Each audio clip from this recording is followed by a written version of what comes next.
Meister ja Margarita, Mihhail Bulgakov. Ühel palaval suvepäeval ilmub Moskvasse Vuuland. Ta tegeleb musta maagiaga, vähemalt nii ta räägib võõrastele. Ent selgub, et ta pole lihtsalt must maag, vaid kõige tõelisem saatan. Edasi tutvume Vuulandi kaaskonnaga, millesse kuuluvad nõid vampiir Hella, küüniline Korojev, hirmu äratav Azazello ja lõbus Beemat, kes on võtnud paksu musta kassi kuju. Mihhail Berlioz töötab ajakirja toimetajana.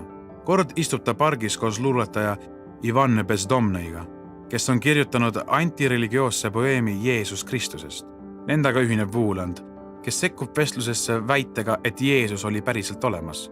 Et tõestada vestluskaaslastele müstiliste jõudude olemasolu, ennustab Vuuland neile tulevikku.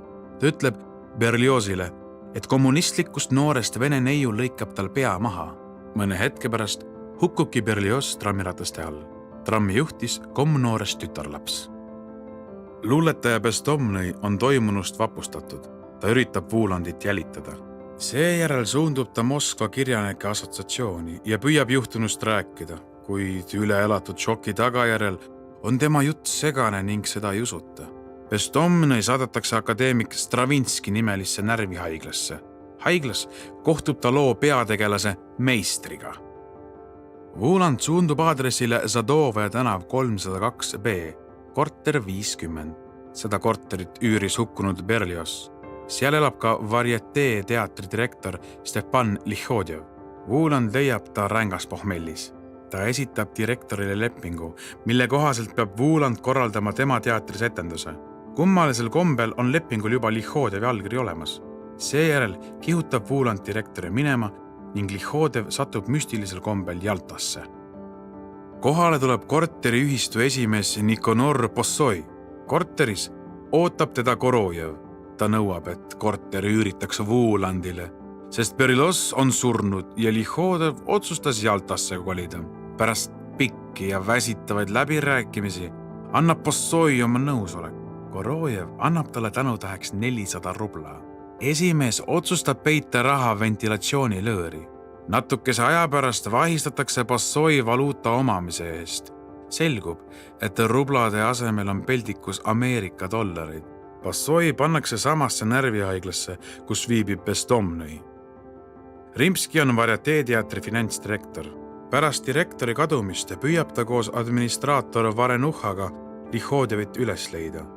Lihodjev saadab neile Jaltas telegramme, milles palub saata raha ja aidata tema isikut tuvastada. Ta usub, et sattus Jaltasse hüpnotisöör Vuulandi süül. Rimski arvab, et direktor teeb nendega nalja, ent palub Varenuhal telegrammid siiski vastavatesse instantsidesse viia. Varenuha teed tõkestavad Azazello ja Kõuts Beemot.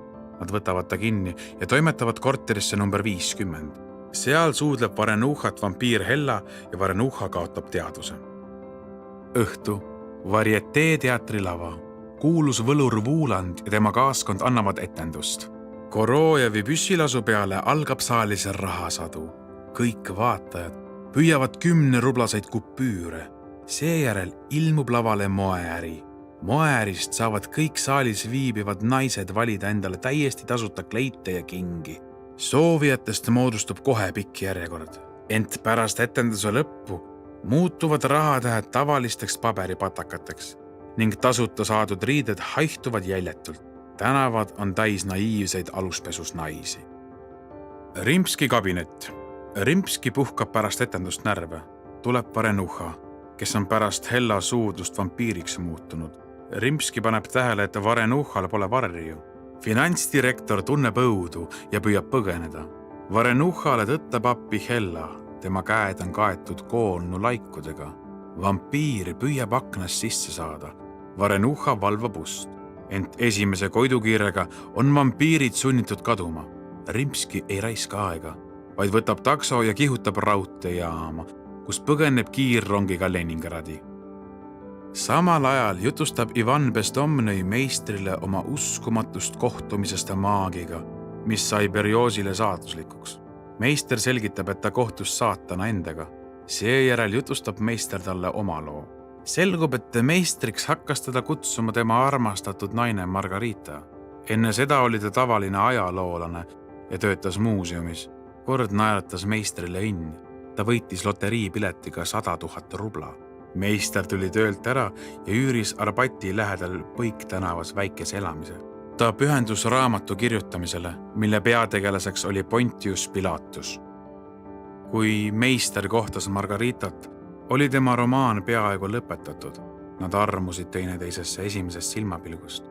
Margarita oli abielus ja elas koos abikaasaga Arbatil. Ta ei armastanud oma meest ja käis iga päev meistri juures. Nad olid väga õnnelikud. Töö romaani kallal lähenes lõpule. Lõpetanud viimase peatüki, viis meister romaani kirjastajale, et teost trükki anda. Ent kirjastaja keeldus seda avaldamast. Trükki jõudis vaid väike osa romaanist. Mõne aja pärast hakkasid ajalehtides ilmuma põrmustavad arvustused. Meistril hakkas halb. Ta tundis, et on haige. Ühel ööl otsustas ta oma teosest vabaneda ja üritas seda ahjus ära põletada. Kära peale jooksis kohale Margarita, kes jõudis kõrbenud lehed päästa. Hommikul võttis naine käsikirja ja läks oma mehe juurde, et temaga hüvasti jätta. Ta oli otsustanud igaveseks meistri juurde jääda, ent varsti pärast naise lahkumist koputas keegi meistri aknale ja kirjanik pidi põgenema. Sellest rääkides läks meister üle sosinale. Ta naasis koju ühel külmal talveööl, mitu kuud hiljem, ja avastas, et seal elab keegi teine. Pärast seda otsustas ta minna närvihaiglasse. Nüüdseks on ta siin olnud ligi 4 kuud. Keegi ei tea tema ees ega perekonna nime. Kõik nimetavad teda 118. palati patsiendiks. Margarita avab hommikul silmad ja teda valdab seletamatu eelaimus. Ta kuivatab pisarad ja hakkab lehitsema põlenud käsikirja ja fotosid, millel on kujutatud meistrit. Seejärel suundub ta Aleksandri aeda, kus teda ootab kohtumine Azazelloga. Azazello annab talle külla kutse kelleltki müstiliselt tundmatult. Margarita võtab selle vastu, lootes peol kuulda midagigi oma armsama kohta. Õhtul võtab Margarita end paljaks ja hõõrub oma keha erilise kreemiga. Kreemi andis talle Azazello, kes kinnitas, et sellel on võluomadused. Kreem muudab naise nähtamatuks. Margarita avab akna ja lendab välja. Teel lendab ta üle kirjanike maja ja korraldab kriitik Latunski korteris hävitustöö. Margarita usub, et just Latunski hukutas meistri. Seejärel kohtub ta Azazelloga, kes saadab ta meile tuttavasse korterisse number 50. Seal ootab Margaritat Vuuland oma kaaskonnaga. Vuuland tahab, et Margarita oleks tema palli perenaine. Vastutasuks lubab ta täita naise iga soovi. Pall algab täpselt keskööl.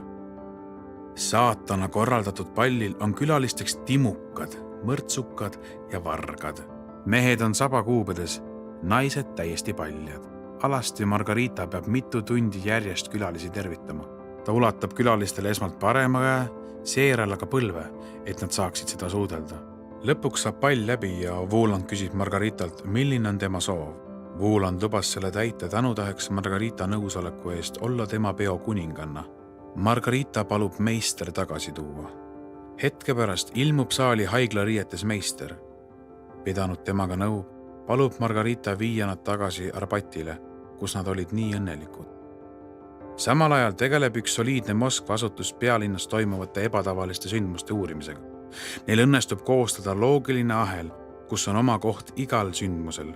Nad seovad omavahel Bestomnõi jutustused, kummalise teatrietenduse ja Bassoi vahistamise, aga ka Rimski ja Lihodevi kadumised. Jõutakse järeldusele, et kõige selle eest vastutab jõuk, mida juhib keegi maag. Kõik niidid tunduvad viivad salapärasse korterisse number 50.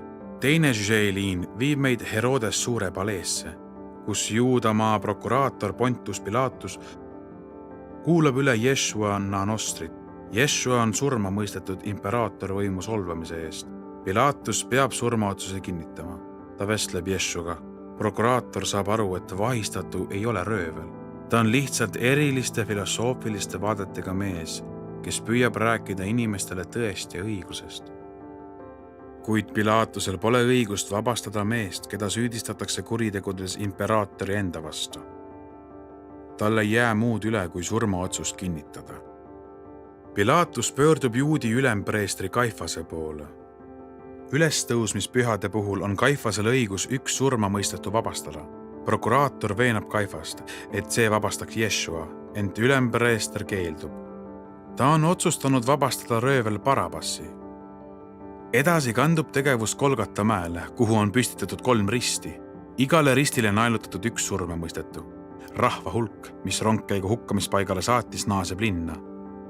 Hanostri õpilane, endine maksukoguja Leevi Matteus, otsustab jääda Golgata mäele.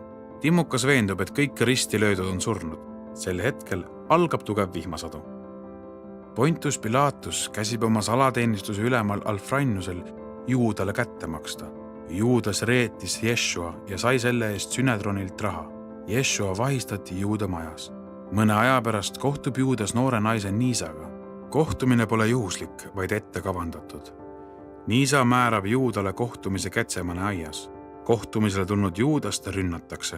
Tundmatud isikud tungivad talle noaga kallale ja võtavad ära reetimise eest saadud raha. Pilatus saab Afrianuselt teada, et Juudas on surnud ning raha visatud ülempreestri majja. Valvurid toovad Pilatuse juurde Leevi Matteuse. Matteus näitab prokuraatorile pärgamenditükki, millel on Jeshua viimased õpetussõnad. Üks õpetussõna ütleb, et inimlikest pahedest on peamine argus. Ent tuleme tagasi esimese Žižee-liini juurde. Vuuland ja tema kaaslased seisavad ühe Moskva hoone ees platsil ja jätavad linnaga hüvasti. Ootamatult ilmub Leevi Matteus ja teeb Vuulandile ettepaneku meister endaga kaasa võtta, et kirjanik rahu leiaks. Vuuland tunneb huvi, et miks ei vii Leevi Matteus meistrit enda juurde valgusesse. Matteus vastab, et meister pole ära teeninud valgust, vaid rahu. Mõne hetkega on Azazello meistri ja Margarita maja juures. Ta viib neile Vuulandilt kingiks pudeli veini. Armunud võtavad ühe lonksu ja surevad. Samal hetkel toimub närvihaiglas erakorraline sündmus. Palatis number 118 sureb patsient. Vuuland, tema kaaskond ning meister ja Margarita lendavad mustadel võluhobustel minema. Vuuland ütleb meisterile, et tema romaan on läbi loetud ning näitab talle üht tema teose peakangelast. Selgub, et Pontius Pilatus on juba 2000 aastat näinud unes kuuvalguskiiri. Ta loodab, et kunagi kõnnib ta mööda seda Jeshuale vastu. Vuuland teeb meistrile ettepaneku lõpetada oma lugu ühe lausega. Meister hüüab Pilatusele, et ta on vaba ja Jeshua ootab teda. Hetke pärast kerkib musta kuristiku kohale suur tuledes linn. Linnas on aed, mille juurde viib kuuvalgusviirg. Pontius Pilatus hakkab mööda seda linna poole jooksma. Vuuland jätab armunutega hüvasti. Meister ja Margarita lähevad üle silla. Margarita räägib meistrile, et siin saab olema tema igavene kodu, kus õhtuti tulevad tema juurde kõik, keda ta armastab. Margarita aga valvab tema und.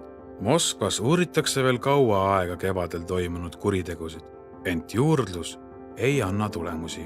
Kogenud psühhiaatrite väitel oli tegemist äärmiselt osavate hüpnotisööridega. Paari aastaga on lugu unustatud. Ainult Ivan Ponurjov, kes oli kunagi luuletaja Bestomnõi, tuleb igal aastal maikuus patriarhi tiikidele. Seal istub ta samale pingile, kus tutvus kunagi Vuulandiga. Seejärel jalutab ta Arabatil ja läheb koju tagasi.